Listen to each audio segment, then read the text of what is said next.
Can the state encourage utility providers to focus more on conservation? I'm Jill Horner. This is Comcast Newsmakers. With me this hour is Pennsylvania State Representative Chris Ross. Thanks for being with us. Thanks for having me back, Jill. Explain how this works now when it comes to the energy rate structure and payments made to these utility providers. How are they compensated at this point? Well, they really are compensated in the old-fashioned way that we had when we originally had utilities and generation all packaged in one before deregulation hit. And really it was a rate structure that was built around the growth model from the 1950s and before. The idea was that the electric utilities actually had community development offices trying to get new businesses to locate, but also to have new houses built.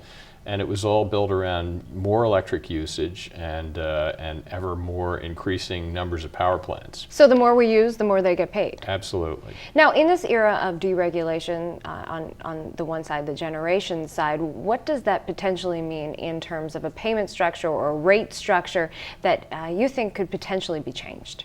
Well, first of all, the generation is now off the table because we're paying for that separately. So now all we're really doing is with the utilities that are left in the regulated portion of our bill, we're trying to make sure that they invest properly in wires and in the network that they have. But if they get paid based on our usage, what incentive would be there for them to have these conservation efforts? Yeah, they really have no incentive for conservation. As a matter of fact, they have a disincentive for conservation. They're going to lose revenue if we are more efficient and conserve. And conservation is really helpful for the grid because it makes it possible for them to use it more efficiently, and that saves all of us money. So they really are driven away from conservation at the same time that we've actually passed laws requiring them to do some conservation.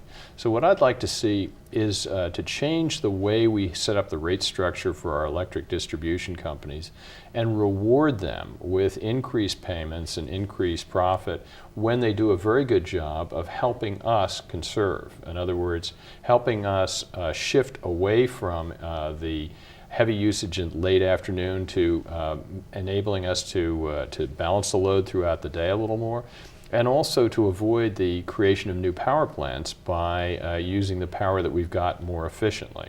And that costs some money, costs some investment, so we need to be able to provide them with a return on that investment and take away some of the incentives they currently have to get us to use more power all the time. Now, you mentioned provisions put forward in the past, including Act 129, and this was the idea of increasing the amount of renewable energy in the energy portfolio. Well, no, no, it's not. I'm sorry. Act 129 was the actual conservation bill. The conservation bill. The renewable was another bill, but conservation, where we gave them a set target that they had to hit. Mm-hmm.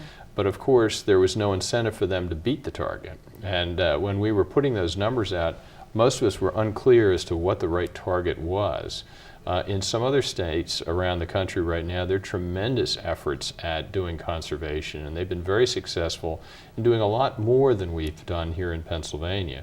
And so I want the utilities to be using their best and brightest minds to actually think up new ways and new investments that they can put forward to help us go way beyond Act 129. So how then would your legislation work in order to create these incentives? Well, we have to change the incentives in the rate structure as they exist right now. So basically there are money that is saved in the electric marketplace when we do conservation.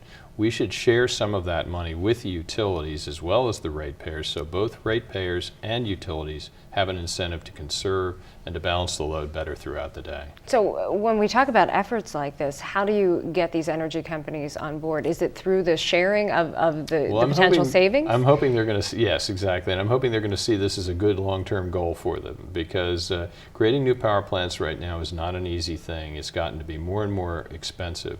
And if we can do a better job using what we have more efficiently, that's good for the customers, it's good for job creation here in Pennsylvania, and it's good for the utilities too, once I get the change in rate structure for them. Thanks so much.